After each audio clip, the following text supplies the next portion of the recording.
တထွင်မှုလို့ပြောရင်နဲ့အရေးကြီးတာ E plus F ဒီနှလုံးပေါင်းတာပဲနော်အဲ့တော့စီးပွားရေးဆုံးတထွင်သူနဲ့ entrepreneur စီးပွားရေးဆုံးတထွင်သူနဲ့နော် F လို့ခေါ်တဲ့ function ဒီနှစ်ခုကိုစလို့ပေါင်းပြီးတော့စီးပွားရေးလုပ်တာနော်အဲ့တော့ဆိုတော့သဘောကဆုံးတထွင်မှုဓမ္မတစ်ယောက်တော့ရှိတယ် okay ကိုကဆုံးတထွင်မှုနော်ဒါပေမဲ့ F လို့ခေါ်တဲ့စီးပွားရေး function မလုပ်ရင်ဆုံးတထွင်မှုစွမ်းရည်မဖြစ်နိုင်ဘူးဒါကြောင့်ဒီနေ့အရေးကြီးတာက E နဲ့ F ကိုပေါင်းရင်စီးပွားရေးဆုံးတထွင်မှုဖြစ်တယ်ဒါကြောင့်အဲ့ဒါနဲ့ပတ်သက်ပြီးသွားရင်ဒီမှာစလို့သူ့ရဲ့ဆုံးတထွင်မှုသဘောမှာအဲ့တော့ entrepreneurship ရဲ့သဘောတည်တဲ့စလို့တတ်နိုင်သမျှဟုတ်ပြီနော်အဲ့တော့ကိုကနှစ်ကာလတစ်ခုမှာတဲ့ people work လို့ခေါ်တယ်နော် people work အဲ့တော့နှစ်ကာလခဏတာမှာတခြားသူတွေမလုံရှင်တဲ့တခြားသူတွေမလုံနိုင်တဲ့တခြားသူတွေမရွေးချယ်တော့ရှင်တွေကိုရွေးချယ်ပါတဲ့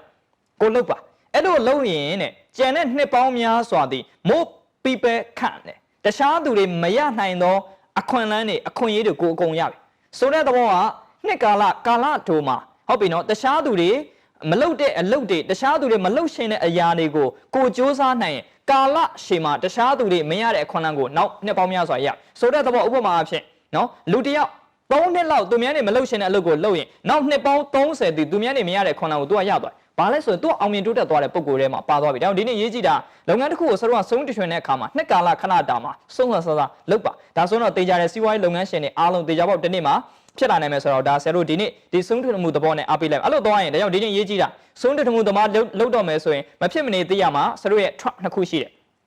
နော်အဲ့တော့ဘာပဲလုပ်လို့ဆရာတို့ကဆုံးထွင်မှုလုပ်တော့မယ်ဆိုရင်ဒီ trap တစ်ခုကိုဆရာတို့ကကင်တွယ်လို့အဲ့တော့စီးပွားရေးမှာရောတက်နိုင်မြတ်ကိုယ့်ရဲ့ဆုံးထွင်မှုစွမ်းရည်မှာရောဒီနှစ်ခုတည်းအရင်ရေးကြည့်ပါတယ်ဒါကြောင့်ဒီနေ့ရေးကြည့်တာကနံပါတ်1 trend ကဘာလဲဆိုရင် linear trend လို့ခေါ်တယ်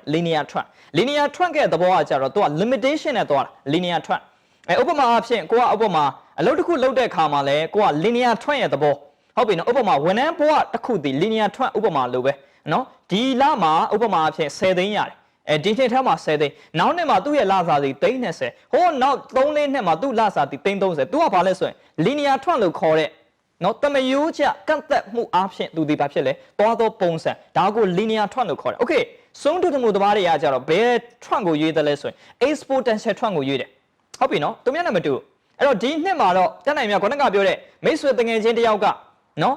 10သိန်းရနေတဲ့အချိန်မှာကိုကစီးပွားရေးစလုပ်တဲ့အတွက်10သိန်းရှုံးရင်ရှုံးနေမှာဟုတ်ပြီနော်ဆိုလို့ချင်းလားအဲ့တော့မိတ်ဆွေကခုနကပြောနေသိန်း20ရနေတဲ့အချိန်မှာကိုကစီးပွားရေးဆုံးထွတ်မှုလုပ်နေတဲ့အတွက်သိန်း100စရင်းနှီးမြှုပ်နှံရကိုကရှုံးမယ်အဲ့ဒီကာလသည်ဘာလို့ခေါ်တယ်လဲဆိုရင် risk period လို့ခေါ်တယ်အများစုသည်အဲ့ကာလကို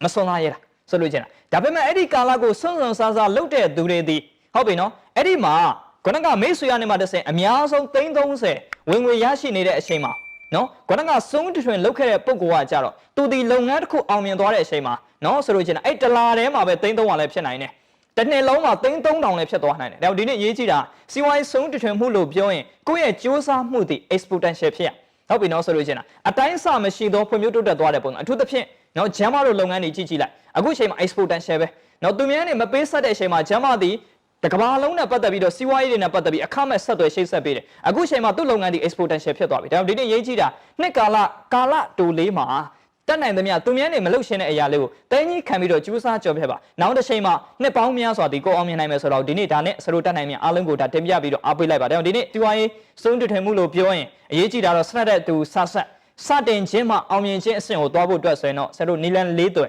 ်ဒါဆရာတို့အားလုံးကိုလမ်းညွှန်ချက်ပေးလိုက်ပါတယ်နံပါတ်1ကတော့ professional နော် step 1 part time ဆိုလို့ချင်းတာနော်အရင်နည်းနဲပြီးတော့ဟုတ်ပြီနော်စွန့်စားမှုနည်းနည်းနဲ့စပါ professional တူဦးတဲ့စပါကိုမှရှိတဲ့အကြံဉာဏ်နဲ့အချိန်ပိုင်းအလုပ်တွေလုပ်ပါအချိန်ပိုင်း project လေးတွေစလုပ်ပါဟုတ်ပြီနော်အချိန်ပိုင်းဆရာတို့ကနေမှတစ်ဆင့်လုပ်ငန်းလေးတွေကိုဆရာတို့တတ်နိုင်သမျှကိုယ့်ရဲ့အချိန်ပိုင်းလေးတွေအလုပ်လုပ်ပါဆိုလို့ချင်းတာအဲ့ဒီလိုပုံစံမျိုးနဲ့ကိုယ့်ရဲ့ဆုံးတထွင်မှုလုပ်ငန်းလေးကိုစတင်ထားမယ် okay အဲ့ဒီလိုနဲ့ကိုယ့်လုပ်ငန်းလေးကနေမှတစ်ဆင့်ကိုယ့်ရဲ့အခွန်လန်းတွေများလာပြီဆိုရင်ဘာလုပ်မလဲ entrepreneur စပြီးတော့ဆုံးတထွင်တော့အဲ့ဒီမှာလုပ်ငန်းလေးတစ်ခုကိုစထူထောင်မယ်ဝန်ထမ်းတစ်ယောက်နှစ်ယောက်ခန့်မယ်step တဲ့လုပ်ငန်းလေးစလုပ်မယ်အရင်နည်းနဲ့လုပ်မယ်အဲ့ဒီပုံစံနဲ့ step 2ကိုစတော့သွားမယ် step number 2ကိုရောက်ပြီအဲ့ဒီတော့ကနေလုပ်ငန်းလေးဖြည်းဖြည်းချင်းစီကောင်းလာပြီဆိုရင် business owner ဟောစီးပွားရေးလုပ်ငန်းတစ်ခုကုမ္ပဏီတစ်ခုစထူထောင်လုပ်ငန်းတစ်ခုဖြစ်အောင်စလို့နော်နိုင်ငံတကာခုနကဆိုလို့ပြောတဲ့လုပ်ငန်းတွေရဲ့ဆိုလို့ဖွဲ့စည်းပုံတွေ system တွေလေ့လာပြီးတော့လုပ်ငန်းကြီးတစ်ခုဖြစ်အောင်ဥဆောင်နိုင်အောင်ဆိုလို့ business owner ဖြစ်ပြောင်းပါနောက်ဆုံးမှာတော့ရေးကြည့်တယ်လုပ်ငန်းကြီးလာတဲ့နဲ့အမြငွေကြေးလိုအပ်လာနိုင်တယ်အဲ့ဒီခါမှာ investor တွေရအောင်ရှာအဲ့တော့လုပ်ငန်းနဲ့ပတ်သက်ပြီး shareholder တွေဖိတ်ခေါ်ပြီးတော့တကယ်ကို public company ပြောင်းပြီးတော့လုပ်ငန်းကြီးအဖြစ်ဆောင်ရွက်တာဖြစ်စေနောက်ဆုံးမှာတော့ဒီလိုပြောင်းလဲပြီးတော့သွားရင် လုပ်ငန်းတည်တေချာပေါက်ဆရာကနေမှတစ်ဆင့် started to ဆာပုံစံနဲ့လုပ်ငန်းတွေတည်တေချာပေါက်ဆရာအောင်မြင်နိုင်တယ်ဆိုတော့ဒါဒီနေ့ဆရာအားလုံးကိုအကြံပေးလမ်းပြအားပေးလိုက်ပါတယ်เนาะအဲ့တော့နောက်ဆုံးအနေနဲ့ဆရာအနေနဲ့အားလုံးအားပေးချင်တာတော့အဲ့တော့ 3T ဘာပဲလုပ်အရေးကြီးတာတော့ဒီနေ့ရရှိသွားသောစီးပွားရေးအတွေးခေါ်တွေအားလုံးဒီအဲ့တော့အရေးကြီးတာတင့်အတွေးခေါ်အဖြစ်တရားဖြစ်သွားပြီเนาะအဲ့တော့ဒီနေ့ဘာပဲလုပ်ပါဒီဆရာ3ချက်ကိုညီအောင်လုပ်ဆရာအမကန်ရဲတယ်လူတိုင်းအောင်မြင်ဟုတ်ပြီเนาะဒီ3ချက်ဒီညီအောင်လုပ်ရင်လူတိုင်း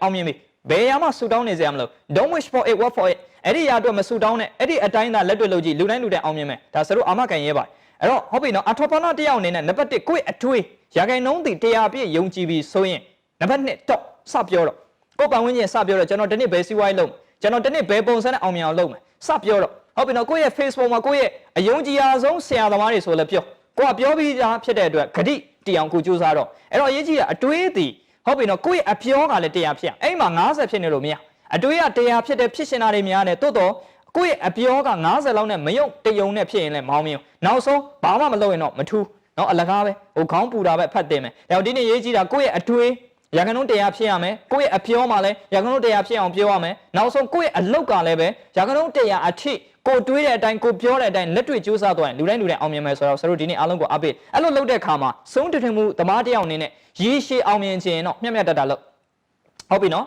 ခဏတာအောင်မြင်ခြင်းနဲ့ဆိုရင်တော့တကူကောင်းလုပ်ပေါ့ဆိုလို့ဒါဆိုတော့ခဏတာတော့အောင်မြင်မယ်ရေရှည်အတွက်တော့ဆရာလည်းအမမခံဘူးဒါကြောင့်ရေရှည်အောင်မြင်ဖို့အတွက်ဆိုရင်လောကကြီးမှာမျှတတဲ့သဘောရှိမှရေရှည်အောင်မြင်မှာတော့တရားရေးကြည့်တာရေရှည်စီးပွားရေးအောင်မြင်ခြင်းနဲ့ဆိုရင်ကိုယ့်အတွက်ကောသူများအတွက်ကောစဉ်းစားပေးတဲ့သူဖြစ်ရကိုယ့်အတွက်လည်းကောင်းတဲ့အတွေ့တခြားသူအတွက်လည်းကောင်းဖို့အတွက်တွေ့အဲ့ဒါမှရေရှည်အောင်မြင်မယ်ဒါမှဆရာတို့ကလူတိုင်းကကိုယ့်ကိုယုံကြည်အားပေးနေမယ်နောက်တစ်ခုကကိုယ့်အကြိုက်လဲပြောတခါတည်းအများအကြိုက်လဲဆောင်းပြီးတော့ပြောရမယ်အများအကြိုက်လဲဆရာတို့ပြောနိုင်တဲ့ပုံကိုပတ်ဝန်းကျင်မှာအဆင်ပြေစွာတလုံးဆရာတို့နေထိုင်သွားနိုင်နောက်ဆုံးရေးကြည့်တာကိုယ့်အတွက်လည်းအကျိုးစီးပွားဖြစ်မယ်အရေးကြီးတာအများအတွက်လည်းအကျိုးစီးပွားဖြစ်အောင်လုပ်ပေးဒါဆိုတော့အဲ့ဒီပုံကိုဒီတလုံးစီးပွားရေးလောကထဲမှာနာမည်ပြတ်မရှိဒါစီးပွားရေးမှာရေရှည်အောင်မြင်နိုင်မှာဖြစ်ပါတယ်ဒီနေ့စီးပွားရေးနဲ့ပတ်သက်ပြီးတော့ဥဆောင်ကြတဲ့အခါမှာစီးပွားရေးဆုံးတွင်မှုသမားတယောက်အနေနဲ့ဒါလေးတွေကိုဆရာတို့ဒါလက်ကင်ထားကျင့်သုံးပြီးတော့ကြိုးစားသွားမယ်ဆိုတော့အရေးကြီးတာဆိုတော့အနှစ်ချုပ်အားဖြင့်ဆိုတော့ 3T ပါအဲ့တော့ဟုတ်ပြီနော်အတွေးရဲ့အပြောရဲ့အလုပ်ကညီအောင်လုပ်ရင်အရေးကြီးတာလူတိုင်းအောင်မြင်နိုင်မယ်ဆိုတော့ဒီနေ့ဆရာတို့အားပေးပါအဲ့လိုသွားရင်နော်ကိုကနေ့စဉ်နဲ့မြ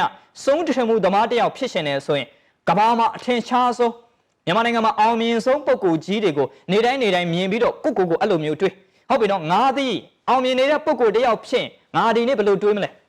ငါသည်ဒီနေ့အောင်မြင်နေတဲ့ပုဂ္ဂိုလ်တယောက်ခေါင်းဆောင်တယောက်ဖြစ်ငါဒီနေ့ဘယ်လိုပြောမလဲ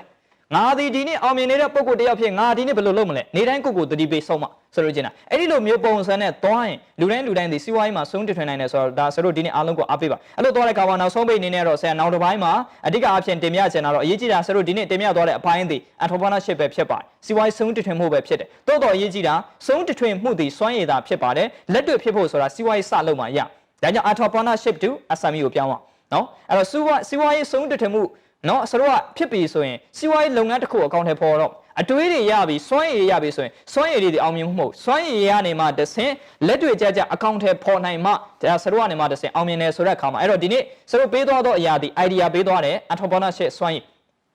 စုံတွင်မှုနဲ့ပတ်သက်ပြီး entrepreneurship management ကိုဆရာတို့ဒါဒီနေ့အားလုံးဒါနော်ဆရာတို့ဒါတင်ချပို့ချပေးသွားပါတယ်အဲ့တော့ဆက်ပြီးတော့ဆရာတို့ကနေလေ့လာရမှာဒီ start a businessစီးပွားရေးလုပ်ငန်းတစ်ခုဘယ်လိုစတင်ဆောင်ရွက်မလဲဆိုတာကိုနောက်တစ်ပိုင်းမှာဆရာတို့ဆက်ပြီးတော့လေ့လာပါဆရာဆက်ပြီးတော့နောက်ပတ်3မှာဆရာပြန်ပြီးတော့ဟောပေးသွားမှာဖြစ်ပါတယ်နောက်ဆုံးရေးကြည့်တာတော့အဲ့စီးပွားရေးတစ်ခုအောင်မြင်ဖို့ဆိုရင်မဖြစ်မနေလေ့လာမှာတော့ဆရာတို့ business လို့ခေါ်တဲ့ business management အပိုင်းတွေကိုအများကြီးလေ့လာ business လို့ပြောရင်အနှစ်ချုပ်လိုက် M5 လုံးပဲနော်ဝန်ထမ်းရေးရာနဲ့ပတ်သက်ပြီးတော့ HR management ကိုပိုင်းနိုင်ဖြစ်အောင်လေ့လာနော် money လို့ခေါ်တဲ့ financial management ကိုနိုင်နေဖြစ်အောင်လေ့လာဟုတ်ပြီနော်ဆိုလို့ချင်း market လို့ခေါ်တဲ့ marketing ကိစ္စကိုကောင်းလေ့လာထားအဲ့ဒီလိုမျိုးတွေဆရာတို့ကတတ်နိုင်မြဒီမှာဆရာတို့ဒါဟောပြောချက်တွေများစွာဒါဆရာတို့ MSI online university မှာရှိပါတယ်ဆက်လက်ပြီးတော့လေ့လာပြီးတော့အဲ့တော့ဆရာတို့အားလုံးအားပေးလိုက်ရှင်တာတော့မြန်မာနိုင်ငံမှာရှိတဲ့နော်ကိုယ့်ရဲ့ရည်မှန်းချက်နော်လက်တွေ့ကြအောင်မြင်ဖို့ဆိုရင်အားလုံးသောအနာဂတ်စီးပွားရေးခေါင်းဆောင်လူငယ်တွေအားလုံးဒီဆုံးတွင်မှုလို့ခေါ်တဲ့နော်ဆုံးတွင်မှုစွမ်းရည်တွေကိုတတ်နိုင်သမျှလေ့လာပါအဲ့တော့ဆုံးတွင်မှုစွမ်းရည်ကိုမလေ့လာဘဲနဲ့ဘယ်စီးပွားရေးမှမလုပ်ပါနဲ့ဒါဆရာအားလုံးကိုဒါလေးစားသောအားဖြင့်ဆရာအကောင်းဆုံးအကြံပေးခြင်းပါတယ်ဒါကြောင့်စီးပွားရေးဆုံးတွင်မှုစွမ်းရည်ကိုအကောင်းဆုံးလေ့လာပြီးတော့မှ SME လို့ခေါ်တဲ့ side business လေးကိုသေးလေးတွေကနေစပြီးတော့လုပ်ပါရှေ့လန်းအကျယ်ကြီးမလုပ်ပါနဲ့ဖြည်းဖြည်းချင်းစီအောင်မြင်လာတော့မှတိုးတက်လာရင်တိုးရှက်ဆောင်ရွက်ပြီးတော့အောင်မြင်နိုင်သောစီးပွားရေးနာကခေါင်းဆောင်တွေဆရာတို့ဖြစ်နိုင်ပါစေစီးပွားရေးနဲ့ပတ်သက်ပြီးသွားတဲ့အခါမှာလဲစီးပွားရေးလုပ်တဲ့ပုံစံတွေများစွာရှိတယ်နော်ဒါအောင်လဲကျွန်တော်တို့ကလေ့လာဖို့လိုအပ်တယ် အဲ့တော့စီးပွားရေးကဆရာကကိုစီးပွားရေးပဲကိုလုပ်လို့ရတယ် no မဟုတ်ဘူးစီးပွားရေးလုပ်လို့ရတဲ့လုပ်ကွက်တွေအများကြီးရှိတယ်ဒါကိုဆရာနည်းနည်းလေးဒီနေ့အကြံပေးမယ်နော်စီးပွားရေးနဲ့ပတ်သက်ပြီးတော့ okay နံပါတ်1ကအရေးကြီးတယ်ခုနကဆရာတို့ပြောနေစီးပွားရေးလုပ်လို့ရတဲ့တစ်ခုတည်းတစ်ယောက်တည်းရတယ်အဲ့ဒါ ownership လို့ခေါ်တယ်ဒါပေမဲ့အရေးကြီးတာ partnership လည်းလုပ်လို့ရတွဲမှတ်နော် ownership နဲ့ partnership တွဲလုပ်လို့ရဟုတ်ပြီနော်ဆိုလို့ချင်းလားဥပမာ ownership ဆိုတာကကိုယ့်ရဲ့ private ဟုတ်ပြီနော် private P ပေါ့ P ဆိုတာ P တစ်လုံးနဲ့စတယ်နော်နောက် P တစ်လုံးကကြောင့် partnership လို့ရင် P နှလုံးဖြစ်သွားကိုယ်နဲ့တခြားသူနဲ့တွဲလုပ်တာ ownership partnership P 2P ပေါ့ဆိုလို့ချင်းလားဒါမျိုးစီးပွားရေးလည်းလုပ်လို့ရတယ်နောက်စီးပွားရေးပုံစံတစ်ခုကရေးကြည့်တာ franchising distributor ယူလုပ်လို့ရတယ်နော်နိုင်ငံခြားစီးပွားရေးတွေအခုဆိုရင် franchise တွေပေးချင်နေတာအများကြီးပဲဆိုလို့ချင်းအဲ့စီးပွားရေးတွေယူလုပ်လို့ရတယ် distributor တွေကိုကယူလုပ်လို့ရတယ်အထူးသဖြင့်ဆရာဟိုးရင်တော့ဒါ Telenor ကိုယ်စားလှယ်တော်တော်များများအကြံပေးဘူးတယ်နော်သူတို့ဆိုရင်ဘာလုပ်လဲဆိုရင် Telenor ကနေမှတဆန်ကိုယ်စားလှယ်ပြန်ယူလုပ်တာပေါ့ဒါမျိုးလဲစဉ်းစားလို့ရတယ်နောက်တစ်ခုကစီးပွားရေးလုပ်ရင်ရေးကြည့်တယ်နော်စီးပွားရေးလုပ်လို့ရတဲ့လုပ်ကွက်တစ်ခုရှိတယ်ဒါမနေ့ကတော့ဆရာပူပူနွေးနွေးပါစင်ကပြန်လာတဲ့ PR မိတ်ဆွေတယောက်နော်ဒါ permanent resident ပေါ့သူတို့မြန်မာနိုင်ငံပြန်ရောက်တဲ့အခါမှာတိန်းတစ်ထောင်လောက် investment လုပ်ရှင်တော့ဆရာမနေ့ကတော့အဲ့ဒါအကြံပေးနေသူတို့ဘာလုပ်မလဲဆိုတော့ခုနကဆိုလို့ပြောတဲ့ Tender project တွေလုပ်မယ်ဆရာTender project တွေလုပ်မယ်ပေါ့ဆိုတော့အဲ့တော့အခုလိုမျိုး Tender လို့ခေါ်တယ် BOT လို့ခေါ်တယ်သူက Bidding Operation Transferring ဒီလိုအစိုးရ project တွေရှိတယ်ဟုတ်ပြီနော် B2G G2B ပေါ့အစိုးရနဲ့ပူးပေါင်းပြီးတော့အစိုးရနဲ့စီးပွားရေးလုပ်ငန်းတွေနဲ့ပူးပေါင်းပြီးတော့ Tender project မျိုးတွေလည်းဝင်လုပ်လို့ရတယ်ဒါလည်းစီးပွားရေး idea တစ်ခုပဲနောက်စီးပွားရေးလုပ်လို့ရတာကတော့ဟိုကိုပိုင်ပေါ့ကိုယ့်ရဲ့ license နဲ့ ownership ပုံစံနဲ့လည်းလုပ်လို့ရတယ်နောက်စီးပွားရေးလုပ်လို့ရတာက okay အဲ့တော့ကိုယ့်ရဲ့ national အဆင့်ရပြီဆိုရင်နိုင်ငံခြားနဲ့လုပ်လို့ရ joint venture လို့ခေါ်တယ်နော် joint venture ဆိုတာကကိုယ့်ရဲ့စီးပွားရေး A လို့ခေါ်တဲ့စီးပွားရေးနဲ့ B လို့ခေါ်တဲ့နိုင်ငံခြားစီးပွားရေးတစ်ခုပေါင်းပြီးတော့ C လို့ခေါ်တဲ့ company အသစ်တစ်ခုကိုထူထောင်တ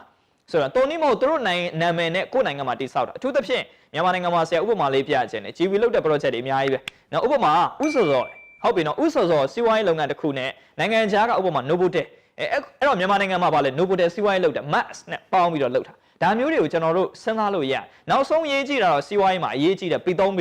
ဟောအစားပိုင်းမှာဆိုတော့ပြောသွားတာဒီ 2P ပဲ private နဲ့ကိုယ့်ရဲ့ partnership လုပ်တယ်အခု P ကကြောင့် public အများပြည်သူနဲ့ပေါင်းပြီးတော့စီးပွားရေးလုပ်တာ stock exchange တို့ project မျိုးတွေဟုတ်ပြီနော်ကဘာမှာ PPP လုပ်သွားတဲ့ project တွေပိုအောင်မြင်တယ်ဘာကြောင့်လဲဆိုရင်ဂျမ်မာတန်းကျော်တထိဖြစ်တာဒီ PPP အဆင့်ပြောင်းလဲသွားတော့အောင်မြင်တာဘာကြောင့်လဲအများပြည်သူမှာဆိုတော့စဉ်းစားကြည့်တွက်ပြမယ်နော် okay ဟုတ်ပြီနော်ဆိုလို့ချင်းတာလူတဦးရှိကဆိုတော့စဉ်းစားကြည့်နော်လူတဦးရှိကပတ်စံလေး1000ပဲကောက်1000ပဲကောက်ဟုတ်ပြီနော်1000ပဲကောက်နော်ဆိုလို့ချင်းတာလူပေါင်း3သိန်းဆိုရင်3000ရဟုတ်ပြီနော်လူပေါင်း3သိန်းဆို3000ဒါကြောင့် telecom လုပ်ငန်းတွေကြည့်တတိထားကြည့် telecom လုပ်ငန်းတွေဒီမြန်မာနိုင်ငံဆိုတော့လာတယ်မြန်မာနိုင်ငံလာတယ်ဟုတ်ပြီနော်ဥပမာ telecom မှာ telenor မှာအခု user ဆိုတော့သိရသလောက်နော်အခုဆိုတော့ data ရှက်လိုက်ရအောင်23တန်းရှိတယ်ဆိုပါတော့20တန်း20ရှိတယ်ဆိုပါတော့တန်း20တနေ့ကိုတစ်ချက်လေးပဲမြတ်ယူတနေ့ကိုတစ်ချက်1ချက်လေးပဲမြတ်ယူတနေ့ကိုတန်း20မြတ်တယ်အဲတော့စီးပွားရေးလုပ်ရင်ဆရာ idea တစ်ခုပေးလိုက်တစ်ခုတည်းပဲနော်လူနည်းစုလုပ်တဲ့အလုပ်ကိုလုပ်ရင်အကျိုးမြတ်အများဆုံးရတယ်လူနည်းစုလုပ်တဲ့အလုပ်ကိုလုပ်ရင်အကျိုးမြတ်အများဆုံးရဒါစီးပွားရေးရဲ့မတ်တက်ဟုတ်ပြီနော်လူများစုလုပ်တဲ့အလုပ်ကိုလုပ်ရင်တော့အကျိုးမြတ်နည်းနည်းလေးပဲရမယ်တဲ့ပြောင်းမြန်လူများစုကလုပ်နေတယ်လေလုပ်နေတော့ကိုယ့်ရဲ့ share market လေးကသေးသေးလေးပဲလူနည်းစုပဲလုပ်တဲ့လုပ်ငန်းလုပ်တော့ကိုယ့်ရဲ့ share market ကကြီးပါတယ်တဲ့ဒါကြောင့်ဒီနေ့ရေးကြည့်တာစီးပွားရေး idea ကိုနှိမ့်ချုပ်လိုက်ရင်ကိုတူးလည်းလုပ်လို့ရတဲ့ဟာရှိသလို P တွေကိုပဲစလို့အခြေခံမှတ်ထားပါနံပါတ်1 P ကကို private လို့ခေါ်တဲ့အရာရှိတယ် partnership နဲ့ပုံစံမျိုးနဲ့ JB လုပ်မလားဆိုလို့ကျင်တာအဆုဆက် share တွေလုပ်မလားဒါကိုလည်းဆရာနောက်ပိုင်းလေးမှာနည်းနည်းလေးဟောပေးထားပါတယ်နောက်ဆုံးတော့ရေးကြည့်တယ် public နဲ့ပတ်သက်ပြီးအများပြည်သူများသုံးလို့ရတဲ့ business မျိုးလုပ်မလား stock listed ပုံစံမျိုးနဲ့ဟုတ်ပြီနော် group company ကြီးတွေနဲ့လုပ်မလားဒါဆိုရင်တော့သိကြတဲ့စီးပွားရေးမှာလေဆရာမကန်ရဲ့အရေးကြီးတာ business မှာနော် American ရဲ့စီးပွားရေးအကြံပေးကဘာပြောသလဲဆိုရင်စီးပွားရေးမှာတဲ့အောင်မြင်တယ်ဆိုတာဆိုတော့ရဲ့ကျွမ်းကျင်မှုက20ပဲကျန်တဲ့အရာအလုံးက80%က strategy နဲ့ပဲဆိုင်။ဒါကြောင့်ဒီနေ့ဆရာအခုအားပေးတာ strategy ကိုအားပေးတာမဟာဗျူဟာတွေအားပေးခြင်းဖြစ်ပါတယ်ဆိုတော့ဗျူဟာကောင်းတယ်ဆိုရင်ဒီနေ့အားလုံးသော strategy leader နော်အနာဂတ်ခေါင်းဆောင်တယောက်ဖြစ်ဖို့ဆိုတော့မဟာဗျူဟာအသက်ပဲဆိုလို့ကျန်တာစေရေးမှာဘလောက်တော်တဲ့စရိုးကနေမှတစ်ဆင့်စစ်သူကြီးတွေဖြစ်ပါစေစေရေးဗျူဟာတိတ်ကိုရေးကြည့်တာဆိုတော့အဲ့တော့စီးပွားရေးမှာစီးပွားရေးလောကတွေကိုသွားရင်ဆရာတို့အားလုံးအားပေးခြင်းတော့ဗျူဟာကိုအကောင်းဆုံးလေ့လာပါလို့ဒါဥစွာလေးဒါလေးနဲ့အားပေးလိုက်ပါနော်အဲ့တော့စီးပွားရေးအခု idea တွေကိုကျွန်တော်ပြောတဲ့အထိစီးပွားရေး idea တွေရပြီဆိုရင်အားလုံးပဲစီးပွားရေးကိုဘယ်လိုစလုပ်မလဲဗျူဟာတွေစဆန်းတာနော်ခုနအရှိမပြောသွားတယ်ကျင်းတို့ရဲ့စီးပွားရေးအကြံပေးဟိုစီးပွားရေးပညာရှင်ကျင်းတို့ကဘာပြောလဲဆိုရင်အရေးကြီးတာ20%လုံးပဲမိမိစွန့်ရည်တဲ့ကျန်တဲ့80%လုံးက viewer နဲ့ဆိုင်နော်အဲ့တော့ viewer ကိုစဉ်းစားရင်ကျွန်တော်စီးပွားရေးမှာ viewer 6မျိုးရှိတယ် viewer 6မျိုးရှိတယ်နံပါတ်1ကကိုယ့်ရဲ့ product strategy လို့ခေါ်တယ်ကိုဘယ်လိုထုတ်မလဲသူများနေမလုပ်တဲ့အရာလားသူများထပ်ပိုစမ်းသစ်တီထွန်းတဲ့အရာမျိုးလားနံပါတ်1က product ပဲအရေးကြီးတာနံပါတ်1 product နော်စီးပွားရေးလုပ်တယ်ဆိုတာကို product ကိုဘလောက် quality အပြည့်နဲ့ဘလို့မျိုးသူများနေမလုပ်တဲ့အရာမျိုးစဉ်းစားမလဲတဲ့နံပါတ်1 product strategy okay အဲ့ဒီ product ကိုလုပ်ဖို့အတွက်ကျွန်တော်ဘာလုပ်ရမလဲ financial strategy ဆိုတာလိုအပ်လားနော် product ကဒီတိုင်းလုပ်လို့မရဘူးနောက်ကဘာလိုက်တယ် financial လိုက်အဲ့ဒီ financial လုပ်ရင်အရေးကြီးတာကဘလောက် investment လုပ်မယ်ဘလောက် profit ရအောင်လုပ်မယ်ဒါကိုစဉ်းစားဒါစီးပွားရေးမှာရင်းနှီးမြှုပ်နှံရမယ်အကျိုးမြတ်ကိုလည်းစရုပ်ကပြန်စဉ်းစားမယ်ဆိုတော့အဲ့တော့ product strategy ရှိတယ် financial strategy ရှိတယ်ငွေကြေးမှာပြီးပါငွေကြေးကိုစရုပ်ကစပြီးတော့တွက်ပါ strategy တွေစဉ်းစားပါဘယ်လိုတိုးပေါအောင်လုပ်မယ်ဒါကိုစရုပ်စဉ်းစား okay အဲ့တော့ product ရပြီ financial ရပြီဆိုတော့နောက်အရေးကြီးတာ okay အဲ့ဒီ market ထဲကိုဝင်ဖို့အတွက် marketing strategy ဆိုတာရှိရဟုတ်ပြီနော်ကို့မှာဥမာ financial တစ်ခုကြောင့် product လေးတစ်ခုစလုပ်လိုက်ပြီဆိုရင်အဲ့ဒီနောက်မှာ marketing strategy အသက်ပဲ marketing strategy အသက်ပဲဟုတ်ပြီနော်ဆိုတော့ကိုယ့်ရဲ့ marketing strategy ကိုဘယ်လိုမျိုးဈေးကွက်ကိုမဟာဗျူဟာနဲ့သွားမလဲတချို့ဆိုရှိတယ်နော်ဒါ influencer strategy လို့ခေါ်တယ်နော် influencer strategy တကယ်အောင်မြင်တဲ့သူတွေနဲ့ပေါင်းပြီးတော့ပထမကာလမှာအလုပ်လုပ်တာ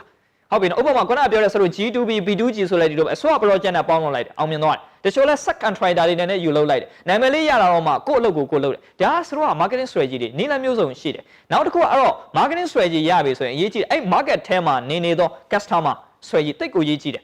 ကိုယ့်ရဲ့ customer ရဲ့ဘယ်သူလေးလဲသူတို့ကဘာကြိုက်လဲဘယ်အချိန်ဝယ်တတ်လဲဆိုလို့ရှိရင်ဒီ strategy တွေတိတ်ကိုရေးကြည့်တယ်ဆိုတော့အဲ့တော့စရုပ် customer strategy ကလည်းတိတ်ကိုရေးကြည့်ပါတယ်ဆိုတော့ okay အခု strategy ဘယ်နှမျိုးရပြီလဲ၄မျိုးရပြီနောက် strategy နံပါတ်5ရေးကြည့်တယ် okay အဲ့ဒီ customer တွေဥတည်ဖို့စရုပ်ရဲ့ market ကိုသွားဖို့ဟုတ်ပြီနော် financial တွေစရုပ်ကသုံးမယ်ကို product တွေထုတ်လုပ်ဖို့ဆိုရင်ဘယ်သူတွေနဲ့လုပ်မလဲဆိုတော့ organization strategy တိစောက်ရနော်ဒါဆိုရင်စရုပ်ကဘယ် product ထုတ်ဖို့အတွက်ငါတို့တော့မရဘူးဘယ်သူတွေပါမှရမယ်ဒီထဲမှာဟုတ်ပြီနော် market ကိုသွားဖို့အတွက်ဘယ်လိုစွမ်းရည်ရှိတဲ့သူတွေမှရမယ် financial နဲ့ပတ်သက်ပြီးသွားဖို့အတွက်ဘယ် partner တွေရှာမှရမယ်အဖွဲ့အစည်းပုံစံကိုစရုပ်ပြန်ပြီးတော့ strategy ပြန်ရှာဟုတ်ပြီနော်အရေးကြီးတယ်နော်တိတ်ကိုရေးကြည့်တယ်စရုပ်ရဲ့အဖွဲ့အစည်းပုံစံတိတ်ကိုရေးကြည့်တယ်ဒါကြောင့်ဖွဲ့စည်းတဲ့ strategy တွေတိတ်ကိုရေးကြည့်တယ်လုပ်ငန်းတစ်ခုမှာဒီတိုင်းပဲစရုပ်ကဥပမာဘောလုံးပဲစရုပ်ကမ်းမလားစေရေးပြူပါပဲတိုက်မလားအရေးကြီးတယ်ကိုဘယ်လိုဖွဲ့မလဲ organization strategy တိတ်ကိုရေးကြည့်တယ်ဆိုတော့နောက်ဆုံးရေးကြည့်တော့ယနေ့ခက်ပေါ်ဖြစ်လာပြီးဖြစ်တဲ့ technological strategy ပါမှရဒါနောက် number 6ကအသက်ပဲဟုတ်ပြီနော်နိပညာ strategy နောက်ကပါမှရယနေ့ခက်ကစရုပ်စဉ်းစားကြည့်နော်လူတိုင်းအားလုံးက technology base ကိုသွားနေကြတယ် technological base economy တွေပြောင်းနေကြတဲ့အချိန်မှာကိုဒီနိပညာအခြေပြုပြီးတော့လဲစရုပ် strategy အဖြစ်ပြောင်းလဲနိုင်မယ်ဆိုရင်အဲ့တော့ဇက်ခုတင်ပြသွားတဲ့ strategy 6ရက်ကိုဒါစီးပွားရေးလုပ်ငန်းမှာအကောင်းဆုံး apply လုပ်ရင်စရုပ်အာမခံရဲပါတယ်စီးပွားရေးလုပ်ငန်းမှာမောင်းမြင်စရာအကြောင်းမရှိဘူးနော်ဒါကြောင့်ဒီနေ့စီးပွားရေးနဲ့ပတ်သက်ပြီးတော့စဉ်းစားရင်စီးပွားရေးမှာအဲ့တော့ American စီးပွားရေးကြံပေးဂျင်ရွန်ပြောသလို 20% သာတင်းရဲ့စွမ်းရည်ဖြစ်ပါတယ်ကျန်တဲ့ 80% is strategy ဖြစ်တဲ့အခါမှာ view ဟောင်းကောင်းအောင်လုပ်ပါနော်စရုပ်ဘလောက်ကြီးတော်တဲ့အဖွဲ့အစည်းတရက်ဖြစ်စေ view ဟာအသက်ပဲဒါနဲ့ပတ်သက်ပြီးသူ့တဒနာပြုကြည့်ဟုတ်ခက်က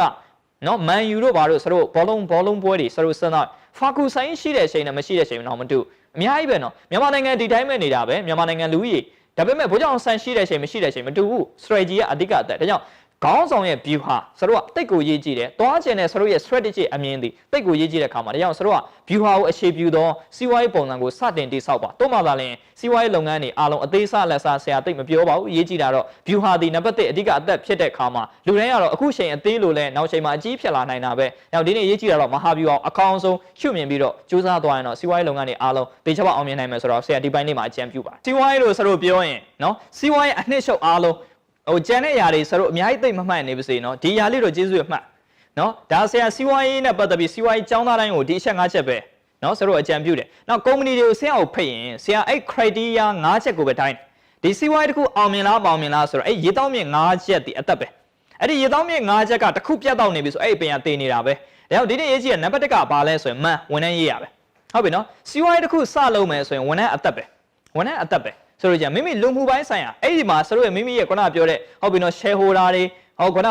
board of director တွေခုနဆိုပြောတဲ့ management level တွေပြီးရင် supervisor တွေဒီအောက်ရှည် step တွေအကုန်လုံးဒီအသက်ပဲအဲ့တော့နံပါတ်1မန်အသက်ပဲ okay အဲ့လူတွေကအသက်ဆိုသလိုပဲဆိုတော့အဲ့လူတွေကိုစီမံခန့်ခွဲနေတော့ policy ကလည်းတိတ်ကိုရေးကြည့်တယ်ဟုတ်ပြီနော်လူကိုမူကအရေးကြီးတယ်နော်လူကိုမနိုင်ရင်ဘာနဲ့ထိန်းတယ်မူနဲ့ထိန်းတာပဲအဲ့တော့လူနဲ့မူနဲ့ဒီအသက်ဒါကြောင့်မန်နဲ့ပတ်သက်တဲ့အပိုင်းမှာလူနဲ့မူနဲ့ကိုတွဲပြီးတော့စီမံခန့်ခွဲတယ်မှာဒါဒီမန်โอเคနောက်တစ်ချက်ကရေးကြည့်တယ်နံပါတ်2ရေးကြည့်တာကဒီမန် money ပတ်စံရေးကြည့်တယ်ငွေကြေးဟုတ်ပြီနော်စီးပွားရေးစလုပ်ပြီဆိုရင်ကိုယ့်ရဲ့ဆိုတော့ financial ratio ဆိုတာရှိရစီးပွားရေးစလုပ်ပြီဆိုရင်အသက်ပဲနော် financial ratio ကအသက်ပဲငွေကြေးမှာဘလောက်โอเคဥပမာ3000သုံးမယ်ဆိုရင်3900တော့ဘယ်မှာသုံးမယ်3300ဘယ်လိုသုံးမယ်3200တော့ဘယ်လိုရှမ်းမယ်ဟောစသည်ဖြင့်လုပ်ငန်းလက်ပတ်ငွေဟောစသည်ဖြင့်ငွေကြေးနဲ့ပတ်သက်ပြီးတော့အမြင်အရလည်းတိတ်ကိုရေးကြည့်တယ်ငွေကြေးဝင်လာပြီဆိုရင်လည်းဘလောက်ပမာဏကို marketing မှာပြန်သုံးမယ် ဘလောက်ပမာဏကိုတော့လုပ်ငန်းနဲ့ပတ်သက်ပြီးတော့မှပြန် reinvestment ပြန်လုပ်မယ်ဒါတွေဒီ financial မှာတိတ်ကိုအဓိကကြားတဲ့ financial ကိန်းဂဏန်းတွေ financial decision တွေဖြစ်ပါတယ်ဆိုတော့အဲ့တော့ဒီနေ့ငွေကြေးနဲ့ပတ်သက်ပြီးတော့အပိုင်းမှာလည်းဒါစီးပွားရေးနဲ့ပတ်သက်ပြီး financial data ဒါကြောင့် money နောက်အရေးကြီးတဲ့အခါမှာ material အသက်ပဲဟုတ်ပြီနော်ပစ္စည်းကိုယ့်ရဲ့ပစ္စည်းအဲ့တော့ကိုယ့်ရဲ့ပစ္စည်းနဲ့ပတ်သက်ပြီး operation ကလည်းဆရာတို့အရှိမဖော်ပြတယ်လို့ကုန်ကြစိတ်နည်းနည်းနဲ့ဟုတ်ပြီနော် quality ကောင်းကောင်းထုတ်နိုင်အောင်လဲဆက်နာ material တွေဒါမှအဲ့ဒီ material နဲ့ပတ်သက်ပြီးတော့ကိုက material မထုတ်လို့ပြန်ပြီးတော့ supplier လုပ်မယ်ဆိုရင်ဘယ် supplier တွေနဲ့သွားမလဲကိုယ့်ရဲ့ supply chain ပုံစံမျိုးလဲဆရာတို့စဉ်းစားတတ်မှာဒါကြောင့်ဒီနေ့ရေးကြည့်တာ material မှာလဲမိမိရဲ့ supply chain တိတ်ကိုရေးကြည့်တယ်ဆိုတော့အဲ့တော့ material ဘိုင်းကိုလဲဆရာတို့ဒါစဉ်းစားဖို့လိုရမှာဖြစ်ပါတယ်ဆိုတော့ okay အဲ့တော့ money ဆရာတို့ material နောက်တစ်ခုကရေးကြည့်တယ်ဆရာတို့ရဲ့ market တိတ်ကိုရေးကြည့်တယ် market ဟုတ်ပြီနော်ဈေးကွက်အားလုံး man ရှိတယ် money ရှိတယ် material ရှိတယ်ဒါပေမဲ့ market ထဲကိုရောက်မှာ profit ရmarket ထဲမှာဘယ်သူတွေရှိတယ် customer ဒါကြောင့် market ကိုသွားရင်ဆရာအမြဲတမ်းအကြံပေးတယ် market မှာစဉ်းစားလိုက်ရင်၃ချက်ပဲ marketing ရယ်ဆရာတို့က sales ရယ် customer service ကဒီ၃ချက်ကတွားရှိနေတယ်နံပါတ်1က marketing နဲ့ဈေးကွက်အရင်ဆုံးထုတ်ဖောက်ပြီးရင် sales တဲ့နောက်ကရောင်းပြီးတဲ့အရာကိုမှ customer service ကနောက်ကနေလိုက်ထိန်းရတယ်ဆိုတော့ marketing ဘိုင်းမှာလည်း၃ချက်တည်တိတ်ကိုရေးကြည့်ပါတယ် okay အဲ့တော့ marketing တွေလည်းရပြီဆိုရင်နောက်ဆုံးအချက်ကတော့အရေးကြီးတဲ့နိုင်ငံတကာလုပ်ငန်းတွေအောင်မြင်ရခြင်းလှုပ်ဝက်ချက်ကတစ်ခုတည်းပဲမတ်တက်နောက်ဆုံးနံပါတ်5မတ်တက်နိစနစ်ပဲเนาะဆရာအများတိုင်းခုနောက်ပိုင်းမှာအကြံပေးလာပါ KFC လို့ပဲစတို့စီမှာကြော်တဲ့ကြက်ရှိတာပဲเนาะအစီတွေပါတွေစတို့နိုင်ငံထုတ်တာပဲဆိုလို့ကျင်တာမိတွေပါတွေစတို့နိုင်ငံလူတိုင်းမှာရှိတာပဲဒါပေမဲ့ system မသိတော့ KFC တို့မအောင်မြင်နိုင်ဘူး။ဒါဆိုတဲ့သဘောက man ရှိတယ်တဲ့ money ရှိတယ် material ရှိတယ် market လည်းရှိပါလေရဲ့။ဘာကြောင့်လုပ်ငန်းတစ်ခုဒီနေ့စနစ်ကြကြမလုပ်နိုင်လဲဆိုရင်အတိကလှုပ်ဝက်ချက်ကခေါင်းကဆိုလို့ပြောတာမတ်တပ်ပဲ။မတ်တပ်နဲ့ပတ်သက်ရင်ဆရာတက်နိုင်မြန်အားလုံးကိုအားပေးလိုက်ရှင်လား။ case study များများလို့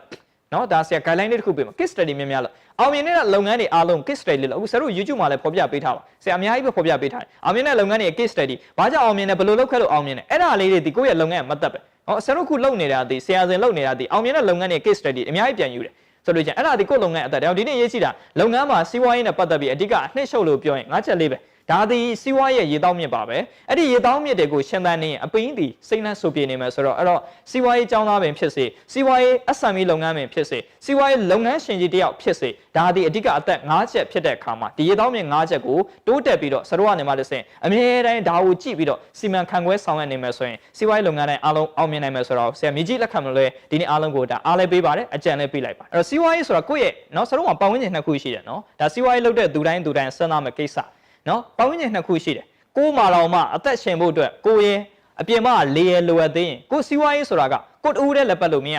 အဲ့ဒီအတွက်ဆိုတော့ micro and macro environment ဒီနှစ်ခုလုံးကိုမျက်လုံးရှင်းရှင်းနဲ့ကြည့်နေရ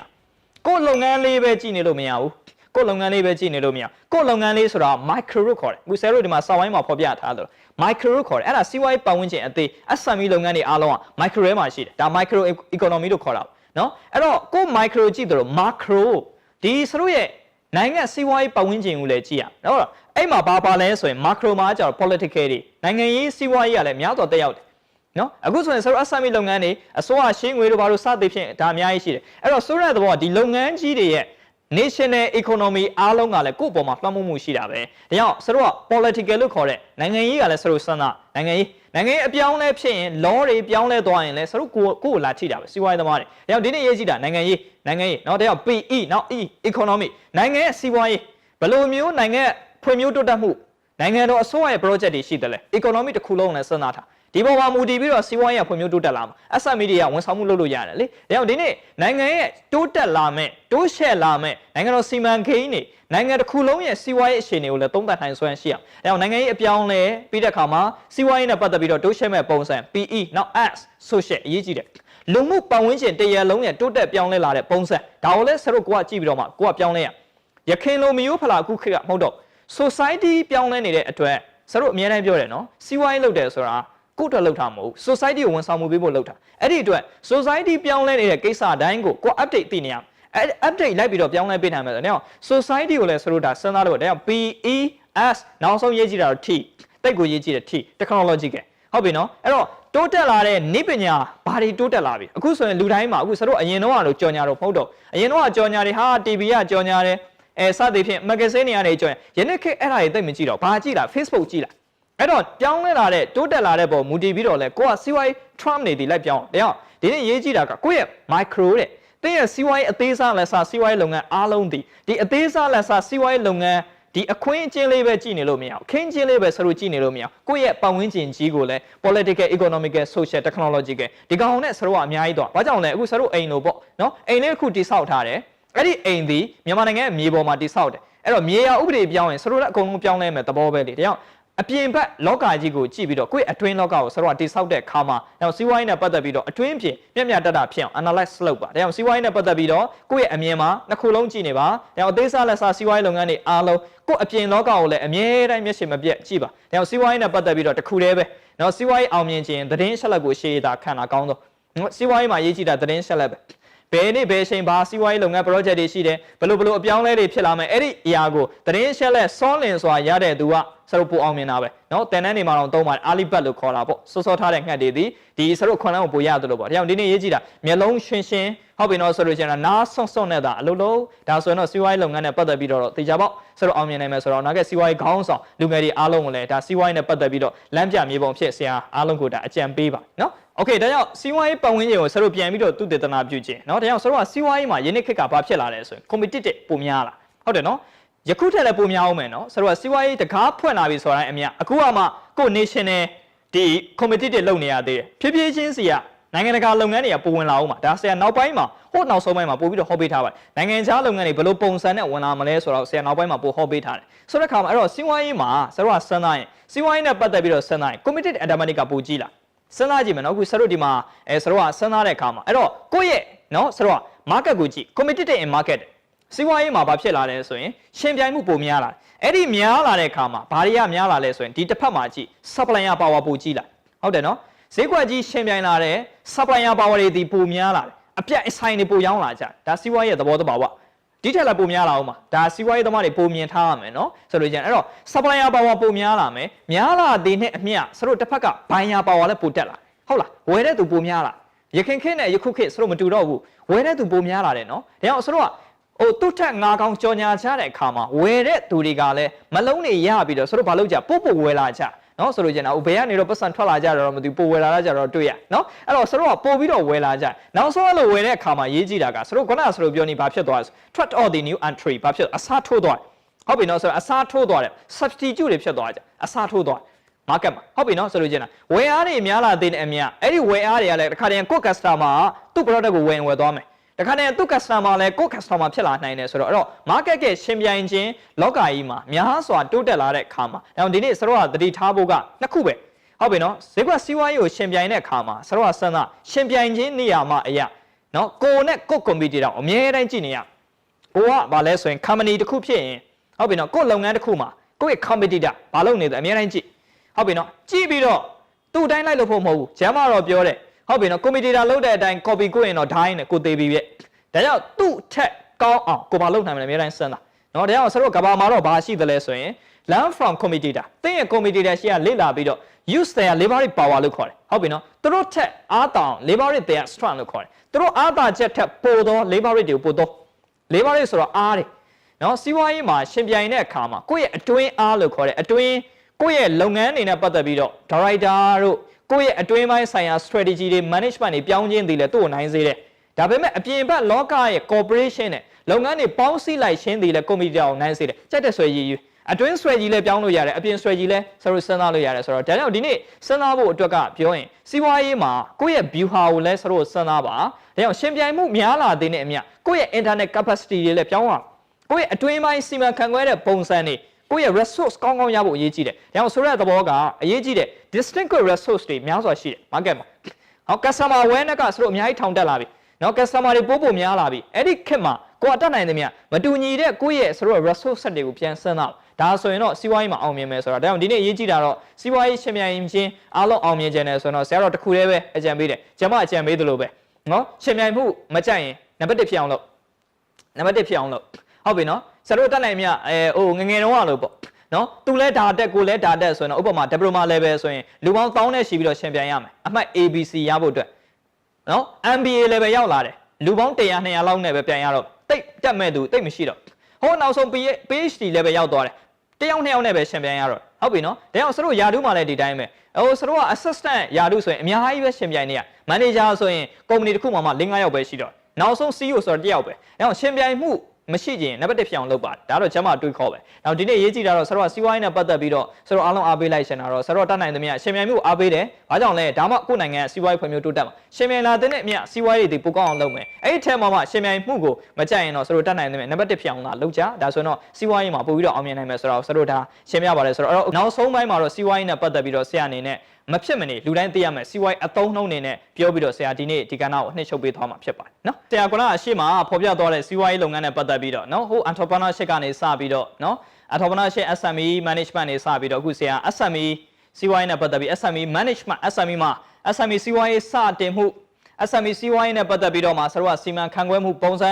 5N တို့ဘာလို့သုံးပြီးတော့နော် operation management ဘယ်လိုလုပ်မလဲပြီးရင်လုပ်ငန်း SME တွေတိုးရှဲတဲ့အခါမှာလည်း share တွေဟုတ်ပြီနော်ခုနကဆရာတို့ပြောတဲ့ joint venture တွေနဲ့ဘယ်လိုလုပ်လို့ရမလဲဒါတွေစဉ်းစားပြီးတော့နိုင်ငံခြားနဲ့ပေါင်းတဲ့အခါမှာလည်းသူတို့နဲ့ပူးပေါင်းလို့ရတဲ့နည်းလမ်းတွေဒီလောက်ဆိုရင်ဆရာထင်တယ်တော်တော်ကြီးကိုဒါလုပ်ငန်းတွေနော်ဟိုတော်တော်ကြီးကိုတိုးတက်အောင်မြင်နိုင်ပြီလို့ဆရာတို့ယုံကြည်မိတယ်ဆိုတော့အဲ့တော့ဒီနေ့ဒါနဲ့ပတ်သက်ပြီးတော့နောက်ဆုံးပိုင်းမှာအခုဆရာတင်ပြသွားတဲ့အပိုင်းတွေထဲမှာထပ်ပြောသွားတဲ့ business term လေးတွေကိုပြန်ပြီးတော့အကျယ်ကျယ်လေးဆရာတို့ပြန်ပြောပြမှာဖြစ်ပါတယ်နော်အဲ့တော့ဒါလည်းအားလုံးသိအောင်ပါအဲ့တော့စီးပွားရေးနဲ့ပတ်သက်ပြီးတော့မဖြစ်မနေသိရမယ့် business term လေးတွေဒါလည်းလေ့လာထားဖို့လိုအပ်တယ်စီးပွားရေးသမားတွေအားလုံးအနာဂတ်စီးပွားရေးကောင်းဆောင်ဖြစ်မဲ့လူငယ်တွေအားလုံးလေ့လာပါဘာကြောင့်လဲတောတောင်တွေကိုသွားရင်နံပါတ်1တောတောင်ကြောင်ရင်လေ့လာအဲ့တော့ကိုကတောတောင်တွေကိုသွားတော့မှဟိုအလေရောက်တော့မှဘယ်နာရေရှိမှန်းမသိနော်ဘယ်နာတလိษံရှိမှန်းမသိဆိုရင်ကိုယ့်အတွက်အန်ရတော်တော်များတယ်ဆိုတော့အဲ့တော့ဘာပဲသွားကိုသွားမဲ့နေရာအတွက်ကြိုပြီးတော့အများတိုင်းလေ့လာโอเคအဲ့တော့စီးပွားရေးနဲ့ပတ်သက်ပြီးမဖြစ်မနေသိရမယ့်အသုံးအနှုန်းတွေမှာဆိုရင်ခုဆရာရှေ့မှာဖော်ပြသွားတဲ့အသုံးအနှုန်းတွေထဲမှာဆရာပြောသွားတယ်ဒါအားလုံးပဲသိအောင် SME ဆိုတာဘာလဲ SME နော် Small and Medium Enterprise လို့ခေါ်တယ်အသေးစားအလတ်စားစီးပွားရေးလုပ်ငန်းလို့ခေါ်ပါတယ်ဒါပေမဲ့ယနေ့မြန်မာနိုင်ငံမှာပြောင်းသွားပြီ MSME ဖြစ်သွားပြီ micro ဆိုတာရှေ့ကနေပြန်ပါလာပြီအသေးဆုံးစီးပွားရေးလုပ်ငန်းတွေမှာအသေးစားလက်စားဟုတ်ပြီနော်စီးပွားရေးလုပ်ငန်းမှာ micro တဲ့တကယ်စတို့လုပ်ငန်းသေးလေးတွေပါအကုန်စတို့ပါပြီးတော့မှနော် MSME ဆိုပြီးတော့ပြောင်းသွားပြီ micro ဟုတ်ပြီနော်ဆိုလို့ကျန်တာခုနကပြောနေ small and medium enterprise ဆိုလို့ကျန်တာ small micro ကနေ small medium enterprise ဆိုပြီးတော့ဒါစတို့စဉ်းစားတဲ့အခါမှာအဲ့တော့အရေးကြီးတာတော့အခုနောက်ပိုင်းမှတ်ရန်တော့SME ပေါ့ SME ကတော့လောလောဆယ်မှတ်မိထားတယ်ဆိုရင်လူတိုင်းအဆင်ပြေပါတယ်ဆိုတော့အဲ့တော့ SME ကိုစတော့သိတယ် Okay နောက်ခုနဆရာပြောသွားတဲ့အထက်မှာပါသွားတဲ့အသုံးနှုန်းလေးတွေရှိပါတယ် P3 လုံး PPP ဟုတ်ပြီနော် PPP ဆိုတော့ဘာလို့လဲဆိုရင်စတော့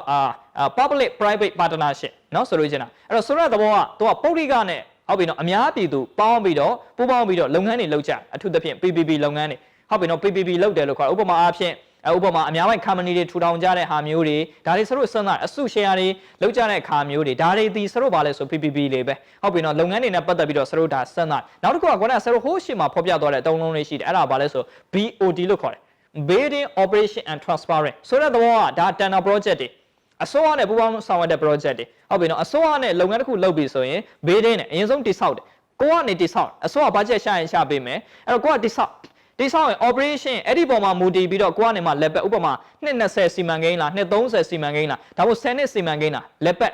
တ်ပြီးတော့မှ transparent ဘယ်သူပြန်အပ်အစိုးရကိုပြန်အပ်ဒါကိုဘာလို့ခေါ်လဲဆို BOT project လို့စလို့ခေါ်ပါเนาะဒါလေးတွေလည်းစလို့သိရမယ်နောက်တစ်ခုကနိုင်ငံခြားနဲ့လုပ်တဲ့အခါမှာမဖြစ်မနေသိရမှာဒီ ISO ဆိုတဲ့စကားလုံးသိရနောက်တစ်ခုကအခုစလို့မြန်မာနိုင်ငံမှာအခုနောက်ပိုင်းဆိုရင်အားလုံးပဲလူတိုင်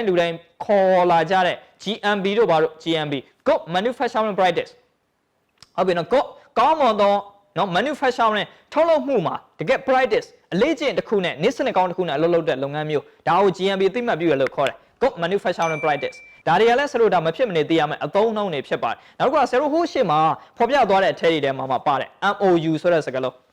MOU လုပ်တယ် MOU ဘာလဲ MOU ဆိုတာ Memorandum of Understanding လုပ်တယ်လို့ခေါ်တယ် Memorandum of Understanding နှစ်ဦးသဘောတူညီမှုစာချုပ်တော်လက်မှတ်ရေးထိုးခြင်းဟုတ်ပြီနော်ဆိုတော့ဆရာတို့လုပ်ငန်းမှာဆိုရင်နိုင်ငံခြား3ခုလောက်နဲ့ဆရာ MOU ထိုးထားတယ်ဆိုလို့ကျန်အဲ့ဒါကိုဆရာတို့ဘာလို့ခေါ်လဲဆို MOU လို့ခေါ်တယ် Memorandum of ဟုတ်ပြီနော်ဆိုလို့ကျန် Understanding လို့ခေါ်တယ်နှစ်ဦးသဘောတူစာချုပ်တော်ရေးထိုးခြင်းလို့ဆရာတို့ခေါ်ပါတယ်ခုနကဆရာတို့အဲ့ထက်မှာဖော်ပြသွားတဲ့အသုံးအနှုန်းတွေထဲမှာပါတယ်ဘာလဲဆိုရင် JB ဆိုတဲ့စကားလုံးလေးဆရာတို့ပါတယ် JB ဆိုတာ Joint Venture ဟုတ်ပြီနော်ဆရာတို့ကစီးပွားရေးအကျိုးတူဖက်ဆက်လုပ်တာဟုတ်ပြီနော်ဆိုလို့ကျန်အဲ့တော့ Joint Venture ရဲ့သဘောက Company A ရဲ့တဲ့ဟိုနိုင်ငံခြား Company B ရဲ့ပေါင်းပြီးတော့မြန်မာနိုင်ငံမှာ Company အသစ်တစ်ခုတည်ထောက်တဲ့ပုံစံမျိုး A နဲ့ B နဲ့ပေါင်းပြီးတော့ C ဆိုတဲ့ Company တစ်ခုတည်ဆောက်ပြီးတော့အသစ်ပုံစံနဲ့ဆရာကစီးပွားရေးလုပ်ငန်းကြီးတစ်ခုကိုဆရာကနေမှတဆင့်အမည်ပေးပြီးတော့ဆရာကလုပ်တဲ့ပုံစံမျိုးဒါကို JB လို့ခေါ်ပါတယ်ဆိုတော့ကျွန်တော်အဲ့တော့ JB လုပ်လို့ရရှိတယ်နောက်တစ်ခုကအဲ့တော့အဲ့ဒီလိုမျိုး JB တွေလုပ်ပြီးဆိုရင်နိုင်ငံခြားနဲ့ပတ်သက်ပြီးတော့အခုဆရာကမြန်မာနိုင်ငံနဲ့အနည်းဆုံးဆက်နွယ်နေတဲ့အရာလေးတွေသိရမယ်အထူးသဖြင့် AEC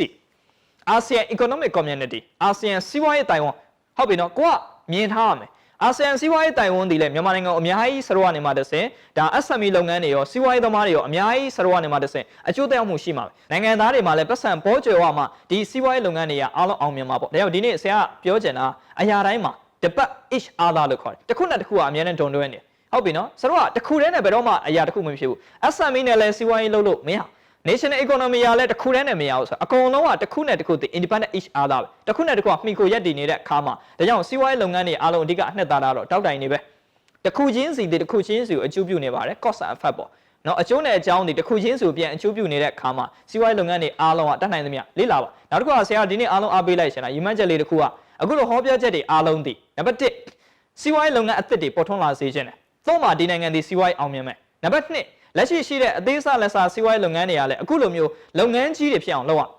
ဟုတ်ပြီနော်သိန်းတစ်ထောင်လုပ်ငန်းတွေကသိန်းတစ်သောင်းဖြစ်အောင်ကိုဘယ်လိုလုပ်မလဲစဉ်းစားဆရာတို့ဒီမှာနီးလန်းတွေအများကြီးကြံပေးထားပါတယ်လုပ်ရဲဖို့ဆရာအားပေးနောက်ဆုံးရေးကြည့်တာတော့ international နဲ့ပေါင်းရဲတဲ့လုပ်ငန်းတွေဖြစ်အောင်ဆရာတို့ဒီနေ့အရေးကြီးတဲ့ဆရာရည်မှန်းချက်3ရက်4ပါပဲဘာကြောင့်ဒီဟောပြောချက်ကိုပြောနေတယ်လဲဆိုအဲ့3ရက်ကိုလုပ်စေချင်တယ်အသစ်လုပ်ငန်းလေးတွေပေါ်လာရင်တို့နိုင်ငံမှာစီးပွားရေးပုံမှုဖွံ့ဖြိုးတိုးတက်လာမယ်ရှိပြီးသား SME လုပ်ငန်းတွေရာဒိတ်ထက်တိုးတက်အောင်မြင်အောင်လုပ်နိုင်ရင်နိုင်ငံရဲ့စီးပွားရေးဖွံ့ဖြိုးတိုးတက်လာပြီးတော့နောက်ဆုံးလုပ်ငန်းကြီးတွေကလည်းပဲနိုင်ငံခြားနဲ့ပေါင်းပြီးတော့လုပ်ရင်တို့နိုင်ငံကိုငွေတွေအလုံးရင်းနဲ့ FDI investment တွေနိုင်ငံခြားဝင်ငွေများစွာရမယ့်အခါမှာဘာပဲတို့စန္ဒဆရာရည်မှန်းချက်လေးကတော့ဒီ3ချက်နဲ့အားလုံးကိုစီးပွားရေးပညာဒါဆရာတို့ဒီနေ့အားလုံးကိုဒါမရွှဲမချမ်းပါဆရာမျှဝေပေးပြီးတော့အားလုံးသောအနာဂတ်စီးပွားရေးကောင်းဆောင်ဖြစ်ဖို့